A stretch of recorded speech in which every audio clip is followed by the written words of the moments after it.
Mata Mahmud dekat Kedah ni orang selalu akan ada high expectation lah.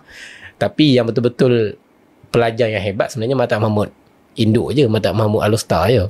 Yang selebih-lebihnya tu kadang-kadang dia serapan daripada sekolah kerajaan ataupun sekolah agama yang swasta dulu yang tak mampu nak survive, diserap masuk di bawah cawangan Mata Mahmud untuk selamatkan dia. Kenapa ada high expectation?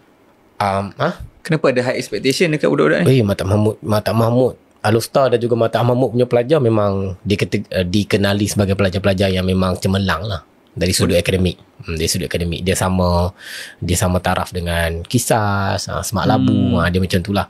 Cuma kadang-kadang saya terpaksa beri penerangan lagi lah. Saya bukan situ, saya memang cawangan je. Cawangan ni selalunya macam tu lah, serapan daripada sekolah agama. Jadi memang saya langsung tak ada apa-apa vision nak jadi orang yang memang pandai akademik tau sebenarnya. Yang saya tahu, saya suka bahasa Arab time tu.